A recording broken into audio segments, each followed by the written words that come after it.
Hi, I'm Emily.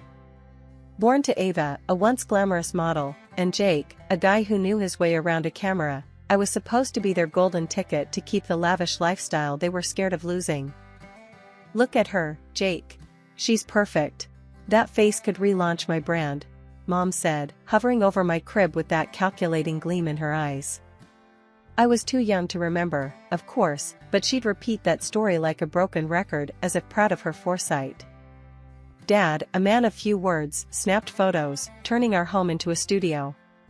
Just one more, Ava. She's tired, he'd often mutter during those endless sessions. Nonsense. She's a natural, aren't you, baby? Mom's voice was sugary sweet when she wanted something. It worked on everyone, Dad included. Growing up, I hardly noticed the constant clicks of the camera or Mom's relentless ambition. It was just how things were. My playdates? More like photo ops, with Mom directing every pose. Smile more, Emily. No, not like that. Think princess, not playground. She'd instruct, eyes darting between me and the lens. I tried to please her. Always tried. Maybe because every flash of the camera was paired with her rare, gleaming approval, or maybe because I didn't know anything else. Dinner time was no different. We didn't talk about school or friends. It was always about branding, shoots, and Mom's new ideas to keep her followers hooked. Eating healthy is not just good, it's marketable, Emily. Remember, you are what you eat, and right now, you're my little star, Mom explained one evening, her words slow and deliberate as if trying to sell the concept to a potential sponsor hidden in the bushes. Dad, on the other hand, seemed to shrink with each passing day, his voice seldom rising above a whisper. It's all good, Ava. Maybe we let her have some pizza tonight, eh? A cheat day, he'd suggest on rare occasions, a weak smile fleeting across his face. Her response was always sharp. And ruin her complexion? You know better than to mess with the routine, Jake. Routine, my constant companion. I knew nothing of lazy Sundays or messy ice cream faces. Everything was curated, my childhood laid out like a magazine spread. One night, I heard them arguing. Their voices, usually hushed around me, echoed through the halls. She's not just your ticket to fame, Ava. She's our daughter, not some prop, Dad's voice was tinged with frustration. Oh, grow up, Jake. We're not in some fairy tale. This is real life, and in real life, we capitalize on what we have. Emily is what we have. Mom shot back, her words slicing through any pretense of maternal warmth. I lay in bed, clutching my bear, Mr. Snuggles, trying to make sense of it all. The idea that I was more useful than loved wasn't new, but hearing it spelled out cracked something inside me. The next morning, things went back to normal. Mom was all smiles, pretending last night never happened. Dad avoided my eyes, his usual. Ready for your shoot, sweetheart? Mom chirped as she straightened my dress. Her hands felt cold, her smile too stretched. And so, we continued, the camera capturing smiles that never quite reached my eyes, in a house that felt more like a set every day. I played my part, the golden child, not yet understanding the shadows that played behind the scenes of our picture-perfect life. Grandma and Grandpa, they saw through it all. They'd visit, shaking their heads, whispering about how kids needed dirt and sun, not spotlights and scripts. Can't she just be a kid, Ava? Grandpa would grumble as soon as he stepped through the door, his brows furrowed in disapproval. Mom would force a smile, her patience thin. Dad, times have changed. Emily's opportunities are golden. We're setting her up for life. I'd watch from the corner, clutching a doll I wasn't allowed to dirty. Their visits were my only break from the constant clicks of Dad's camera. He'd put it down then, his face softening. Let's all just relax for the evening. How about a movie, everyone? Dad would suggest, his voice almost a plea. Mom's eyes would narrow, her lips pursed. Sure, after Emily finishes her shoot with the new organic juice line. It's just a few photos, then we can all relax, as you put it. The shoots weren't quick. They never were. Dad tried to keep things light, goofy faces behind the camera, to make me giggle on cue. Come on, pumpkin, show me the biggest smile. Think about, oh, ice cream. He'd cheer, hoping to catch a genuine moment. Mom didn't do patience. Jake, focus. We need these perfect. The company is watching closely.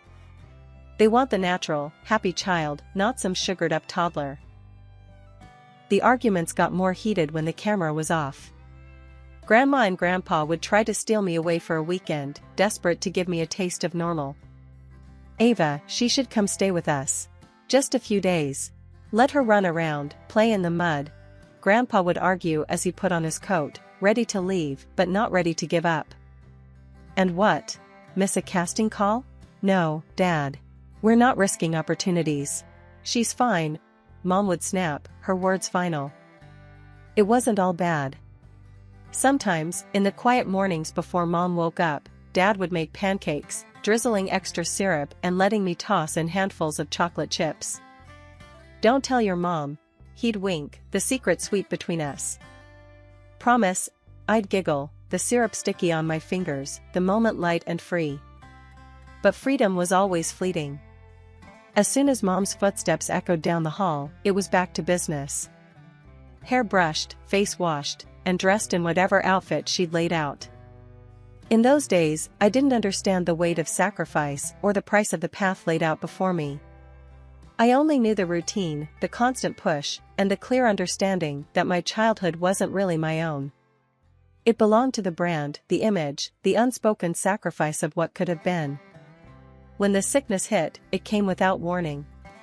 One day, I was posing for a yogurt ad, all grins and giggles. The next, I was burning up, my body a battleground. Mom panicked, but not in the way you'd hope. Her first thought wasn't about getting me to a doctor, it was about how many shoots we'd have to cancel. Ava, we need to get her to the hospital, now. Dad was pacing, his voice edged with a panic I'd rarely heard from him. Just a minute, Jake. Let me think. Mom snapped back, her phone in one hand, probably scrolling through her calendar. Think? She's burning up, Ava. This isn't about your bloody schedule. Dad's shout would have scared me if I weren't so out of it. In the hospital, they said it was polio. I didn't really understand then what it meant, only that it was bad, really bad. Mom's face went white when the doctor explained. But she's been so healthy, Mom muttered to herself more than anyone else, her face twisted in confusion and anger. Mrs. Dawson, Emily wasn't vaccinated against polio. It's extremely rare nowadays because most children are vaccinated. The doctor explained gently, a look of sympathy across his face. Dad looked like he'd been punched. Not vaccinated? Ava, what, why? Mom's lips thinned, her usual defense rising quick. Don't you start on me, Jake. It was a choice we made. I was moved to a room, wires and tubes hooking me to machines that beeped and blinked. Days turned into weeks. I missed the sun, my sketches, even the annoying flash of Dad's camera. Mom rarely stayed long. She'd come in, sit for a bit, her foot tapping relentless on the sterile tiles. Emily, you need to fight this. You know how much is riding on you getting better, she'd say, her voice tight, like she was negotiating a deal instead of comforting her daughter. More than anything, I wanted all of this to be just a bad dream, to wake up in my bed with Mr. Snuggles tight in my arms, ready for another day of pretend. But the nightmare was real, and it wasn't just the sickness. It was seeing the strain on Dad's face, hearing the impatience in Mom's voice, feeling the distance grow between who I was and who I was supposed to be. Can't you just sit with her? Dad's voice would rise sometimes when he thought I was sleeping. She's scared, Ava. She needs us. She needs to get better. Sitting and coddling isn't going to fix her, Jake. Mom's reply, always sharp, like a slap. Days blurred together, each one a repeat of the last, beeps, whispers, and the heavy weight of knowing that to Mom, I was a project failing to meet its deadline. 2 years of my life blurred into a continuous loop of bed sheets, window views, and the ceaseless ticking of the clock. Bedridden, I became a fixture in my own home, an inconvenient piece of furniture rather than a daughter. Mom's irritation grew with each passing day, her frustration palpable every time she had to tend to me. Changing my diapers or washing me, she did it all with a grimace. "This is not what I signed up for," she'd mutter under her breath, her hands rough, her care lacking warmth. Dad tried to compensate. Every evening, he'd come into my room with a fairy tale book in hand, his voice a soft echo of better times. "Let's escape to a kingdom far away, Emily," he'd whisper, trying to lift my spirits as we dived into stories of brave heroes and far-off lands. But the daylight hours were long and lonely. Left to myself, I found solace in drawing. My sketches became my silent rebellion, my hidden diary. Crayons and pencils were my companions, crafting scenes far different from the sterile room I was confined to. I heard Mom's complaints, her selfish frustrations. She was tired of wearing the same outfits to parties because the money had dried up. "I'm stuck in last season's wardrobe while you lie around," she'd yell, her voice echoing off the walls, filled with a bitterness that cut deeper than the loneliness. Grandma and Grandpa saw the toll it was taking on me. They'd visit, laden with worry, their faces etched with concern. "Let her come stay with us for a while," Grandpa would suggest, his voice a gentle plea. "She needs a change of scenery, needs to feel loved." But Mom would have none of it. Absolutely not. What would people think if they knew I'd shipped her off to her grandparents? My image as a mother is at stake. Her voice was shrill, tinged with desperation. Her tantrums became more frequent, a testament to the crumbling facade of her once glamorous life. Dad's response was to retreat further into his shell, the bottle his only solace. Nights were filled with the sounds of Mom's crying fits and the clinking of Dad's glass. When I turned 8, a flicker of hope emerged as I began to slowly pull myself upright, leaning heavily on the bedpost. But one leg didn't cooperate, it was thinner, shorter, a lasting reminder of the illness that had ravaged my body. Mom dragged me to countless doctors, her face etched with a mix of hope and fear. "Is there nothing you can do?" she would demand, her tone sharp as she addressed the specialists. "I'm sorry, but these are post-polio complications. There's not much we can do to reverse this," the doctors would explain, their faces somber. The realization that I would never again be the perfect model child hit her like a storm. Rage replaced her initial shock. At home, she turned that rage on me. "Look what you've done to yourself," she'd scream. "If you hadn't been so careless, none of this would have happened. You've ruined everything." Her words stung, and I'd retreat further into my sketches, my only escape from her relentless blame. My drawings became darker, a mirror to the turmoil inside me. Yet, they also held a strange beauty, a testament to my endurance and my spirit, which refused to be crushed. Nights in my room were long and silent, filled only with the scratching of my pencils against paper as I lost myself in drawing worlds far kinder than my own. My comics became my sanctuary, a place where I was the hero, not the victim. "Why do you even bother with that stuff?" Mom's harsh voice would slice through the quiet as she barged into my room. "It's not like it's going to get us back on track.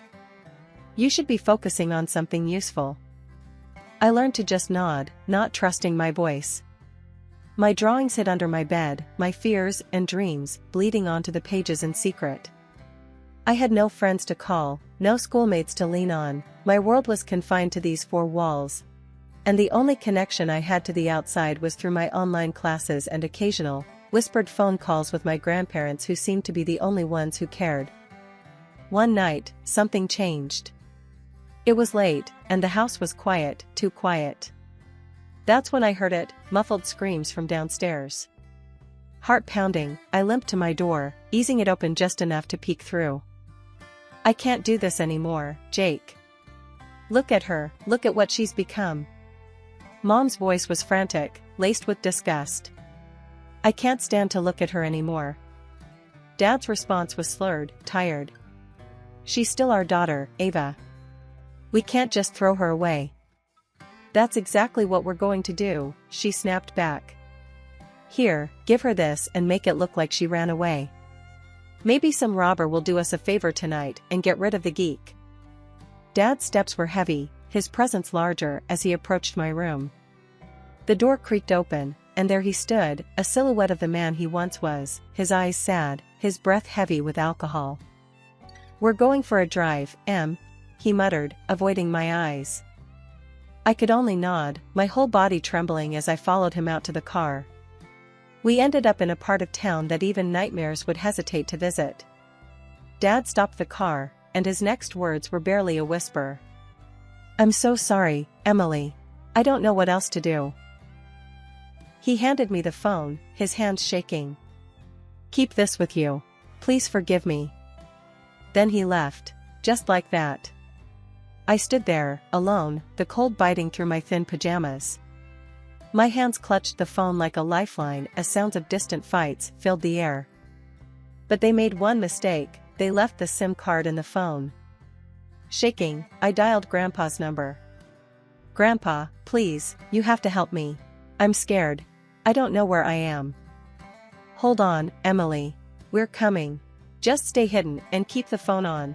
Grandpa's voice was firm, a promise in the dark.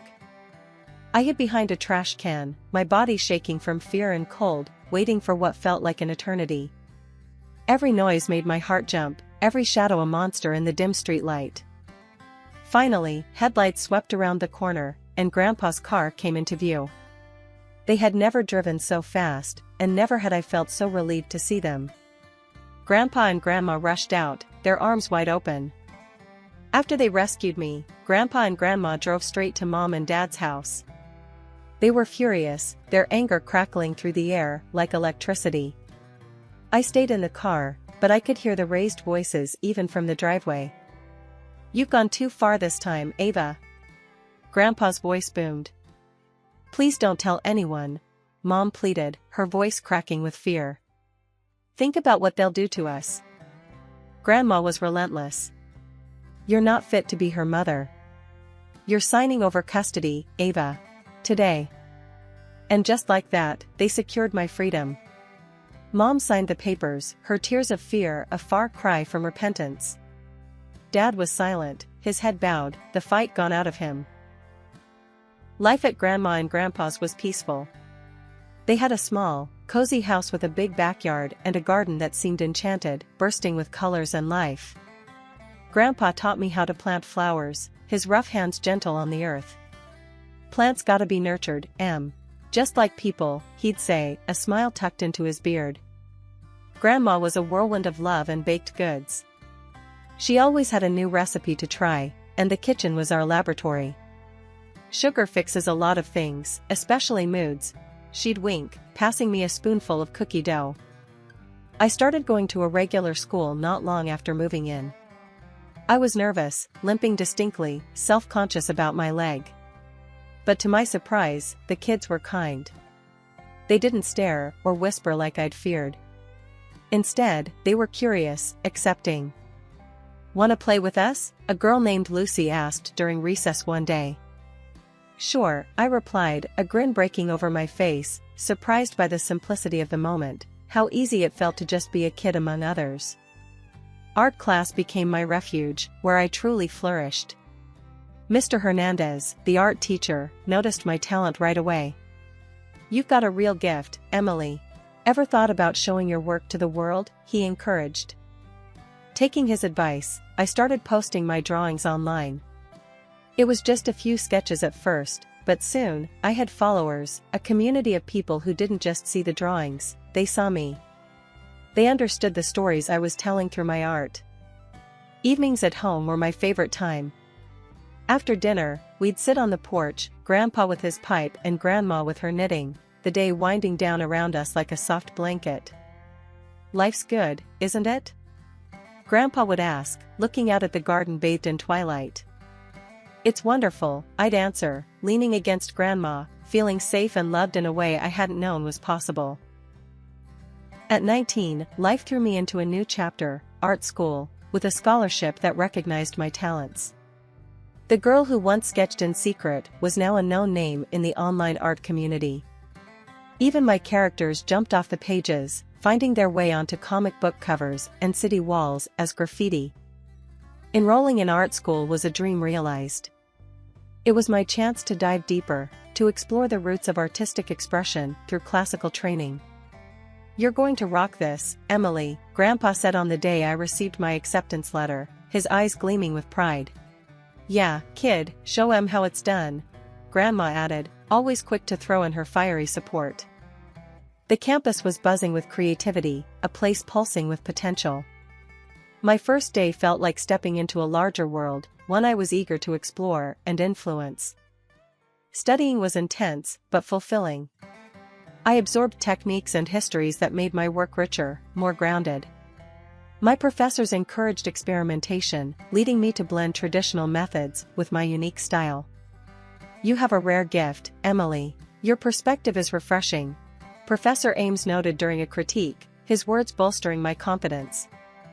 Parallel to my studies, I organized an exhibition of my paintings. It wasn't just an exhibition, it was a narrative display, telling stories of overcoming and becoming. "Each piece tells a story, doesn't it?" a visitor remarked during the opening night, her eyes tracing the lines of my largest canvas. "Absolutely. Each stroke has a part of my journey," I explained, finding joy in sharing my vision. The local media caught wind of my story, intrigued by the artist who conquered personal and physical challenges to create. They filmed reports at the exhibition, interviewing me about my work and life. "Emily Dawson isn't just an artist, she's a phenomenon," one reporter said as the camera light blinked red. I walked through the exhibition, my special shoes, and sometimes a cane aiding my steps. I wasn't hiding my limp, I was owning it. "You turn adversity into art," an art enthusiast commented, pointing at my cane, which I'd painted in bright colors. Photos of me appeared in fashion magazines again, a full-circle moment. But this time, I posed because I wanted to, each photo a testament to my agency and artistry. "She redefines beauty," read the caption under a photo of me, my painted cane in hand, standing boldly beside one of my vibrant murals. By the time I finished my degree, I wasn't just a graduate with honors, I was a symbol of perseverance, a living canvas of my own making. And as I walked across the stage to receive my diploma, cane in hand, the applause wasn't just for my academic achievement but for the journey that brought me there. The art gallery buzzed with chatter and the click of cameras, the air electric with admiration for the work lining the walls. I mingled with guests, my heart swollen with pride and nerves. It was a big day, the culmination of years of hard work and passion. The space was filled with my paintings, each piece a chapter of my life, a battle fought and won. Out of nowhere, the atmosphere shifted. My heart stopped for a second when I saw them, my parents. They have changed a lot. Dad looked worn, more lines on his face, his eyes dimmer. Mom's beauty disappeared, revealing her true self. I watched, frozen, as Mom made her way to the reporters who were filming. With the flair of someone used to the spotlight, she announced loudly, "I'm Emily's mother, and I'm just so overwhelmed with pride for what she's accomplished." The camera swung to her, eating up her performance. She's always been incredibly talented, and seeing all she's achieved, it's a mother's dream come true. I couldn't take it. My body moved on its own, fueled by a mix of anger and disbelief. "No," I interrupted sharply, my voice slicing through the murmurs of the crowd. "I owe everything to my grandparents. They are the reason I am who I am today." Away from the prying eyes and lenses of the media, I pulled my parents aside, my heart hammering against my ribs. Mom's act dropped as soon as we were out of earshot, her eyes cold and calculating. "Emily, darling, we need your help," she began, the sweetness in her voice sickening. "Your father has had some troubles, he's lost his job, and we've had to sell the house. We have nowhere to go. You owe us, Emily." "I owed you nothing the moment you left me on that street," I shot back, my resolve hard as steel.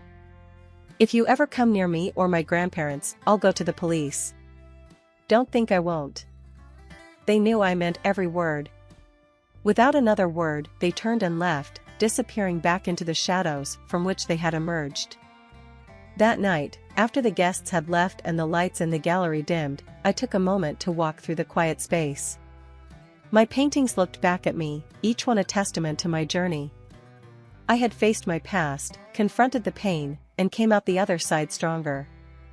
Back home, in the quiet comfort of Grandma and Grandpa's house, I finally felt at peace. Here, in this house filled with love and acceptance, I knew I was home, truly home.